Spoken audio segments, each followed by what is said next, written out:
everybody. Thanks for stopping by. Happy Super Bowl Sunday. If you're new here, thank you for stopping by also.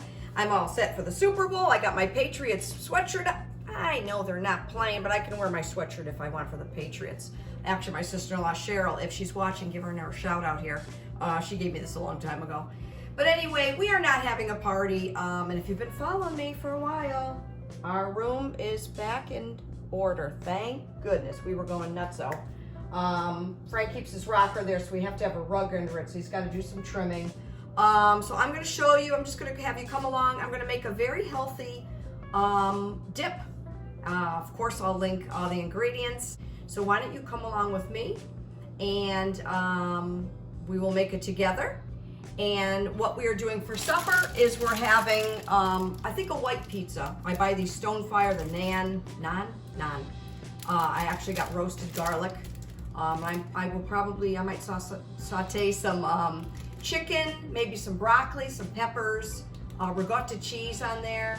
So I thought I'd make a white one, just for something different. And then for a snack, we have to make a fattening snack, Whoopi pies, but I'm gonna make them with a cake mix. Let me bring you down and over and all that fun stuff. Hope you're doing great. Maybe you guys are going to a nice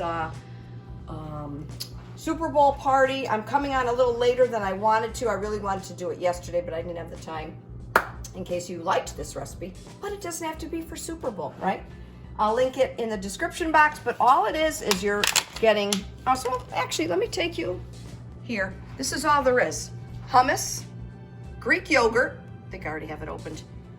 I diced up some tomatoes. Oh, it looks like I gotta get that stem out of there. Crumbled feta, cukes diced up, and Greek olives diced up. Let me put you back without getting all dizzy.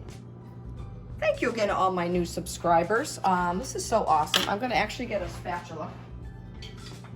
And we're getting away from decorating again, so that's okay. It's kind of a nice break. And so, little funny story, this recipe actually goes in an 8x8. And the 8x8, I went to a few stores last night. There are no 8x8s. The only one I have is made out of false craft, and it had a bunch of cracks on it. I'm like, oh my goodness, I am on YouTube. I can't show my old dishes. It's almost embarrassing, I tell you. All right, so you just spread the hummus. This is like a really healthy app. Let me just peek, make sure you guys can see. Okay. Yeah, so I think Super Bowl, personally, should be on a Saturday. That way you can have parties and not have to go to work the next day, right? It's kind of lousy. We got to do that. There we go. I call Frank and I hypocritical football watchers because we really don't follow football too much. Living in Massachusetts, he puts on the Patriots when they're playing, and we just kind of let it go in the background. But all right, so hummus. This is called a Greek. Oh, what did I do with that recipe? It's gone Greek, I think, layer dip or something like that. All right, so the Greek yogurt, you just kind of dollop. And you just spread that on top of the hummus. Doing a lot of talking today. Okay, we'll get rid of that. Then, I don't think it really matters the order. Just gonna sprinkle, I'm actually gonna squeeze these tomatoes just a little bit, just so they don't get kind of leaky. So this recipe, like I said, actually goes along with a 8x8. And I changed it to a 9x9, like we talked about. And so I had to get the bigger size hummus. Okay, then we can do the feta. I don't think it matters. Crumbled feta cheese. There we go. We grew up with this on the holidays, the feta cheese. I'm Italian and Greek, and my mom's Greek. My dad has passed, but on the holidays we always had feta, Italian cheese out, the olives, things like that, yeah. Cukes, cubed up, was a cup. So actually, that 8x8 recipe, I'm guessing it was an older recipe, and I just happened to find it. Even though it was meant for 8x8, 9x9 isn't that much bigger, so it's kind of, look at that, doesn't that look good? Oh my goodness. So this is what I'm going to serve with them. Nature's Promise is, if you don't have a Stop and Shop, it's their healthier brand, organic blue corn tortilla chips. We'll have that with this healthy dip. So that's all there is to that dip. You cover it. I already had that piece of foil out.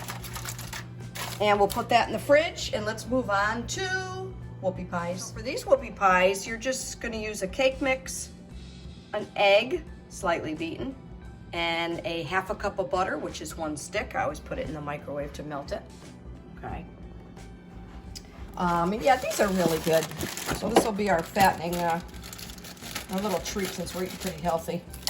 Betty Crocker, I use the super moist. You can use anything. Use any kind of cookie. The kitchen is a little disheveled. I still have stuff on the other counter from moving things back into the family room, and so it's a little bit messy right now, but all right, so we'll whisk this up. Yeah, they're pretty easy, and then you just you know, shape them into like 1 inch balls, and you place them a couple inches apart. By the way, I have the let me mix this now with the spoon. I have the oven preheated to 350, and they take like 11 minutes or so, something like that. You just got to check them.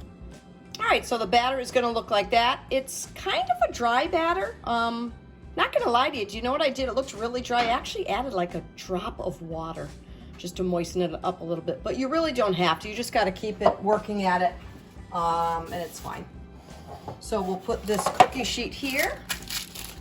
I have to do some adjusting with my camera. Let's see, I'll move you this way a little bit more.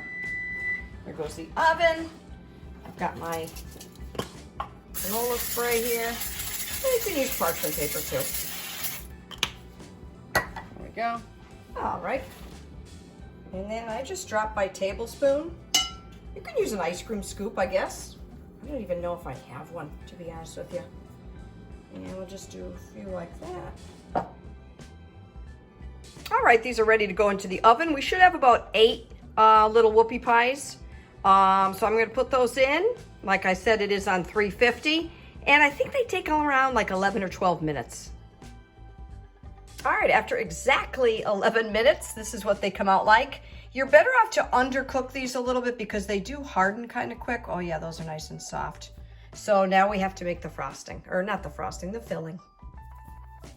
While the cookies are cooling, we're gonna make the filling for these chocolate sandwich cookies that I call Whoopi pies. All right, so they want 2 cups of confectionery sugar. I already put that in. For vanilla, they want a half a teaspoon, let's see. So these are really, really yummy. A little bit on the heavier side, believe it or not. That's a 1/4 teaspoon. There's the half there, yeah, it was a half. Got half a teaspoon of vanilla. So they also want you to add an egg white. We have an egg white right there. And the recipe calls for, I have it over here, a 1/4 cup of shortening. Okay, I don't buy shortening. I was thinking of using coconut oil, but I didn't want it to take on the taste of coconut. So I had it in there and I took it out. I'm just gonna use canola oil, which is awful for you, believe it or not. But you know, this is like a fun dessert anyway, so I have to get over it, right, Heidi? And just use that. All right, so I have a whisk here. Might need my wooden spoon, let's see. Yeah, so then while they're cooling, oh, and actually I forgot to tell you guys what I wanted to add. Make it a little bit thicker, but you don't have to. Some recipes do call for fluff. So I'm gonna put a little bit of fluff in there. Not really sure how much. I think I'm just gonna do like a big tablespoon. Off. Okay, let's see, here's a spatula here. That's actually a teaspoon. I'm gonna do, oops, I never buy fluff. Yeah, like I said, some recipes, I might even have to get out the hand beater. Let's do 3 and that should be plenty. And that's what the frosting, or the filling, I keep calling it frosting. That's what the filling looks like. To be honest with you, you don't have to add the fluff. I just tasted it and it's pretty sweet. I'm not really sure why I added that in. I think because one time I did use, I thought it was the oil instead of shortening and it was really thin. So I think at one point I did add fluff and it thickened it up, but that's pretty sweet. You don't even really need that. So once the cookies cool, we can fill them and make little sandwiches. All right, these cookies have cooled, and this might sound funny, but I actually match them by their size because, you know, they're not going to come out perfect. And then you're just simply spreading this in. Sometimes what I do too is I'm a little skimpy in the beginning to make sure there is enough frosting. And then I'll come back, you know, and maybe put more on the cookie. All right, so I filled them up, and this is what our little Whoopi pies look like. Aren't those looking great? Oh my goodness, I better save some for my kids. All right, so this is what the pizzas came out like. I'm sorry I didn't have a lot of time to, you know, show you how I made that, but the video would have been a lot longer. And when I made the video, it was earlier on, so it was too early to make them, but I basically just sauteed some vegetables. There's ricotta cheese in there, there's chicken, and the recipe will be linked, don't worry. So you can make these recipes anytime. So have a great night and hope to see you soon.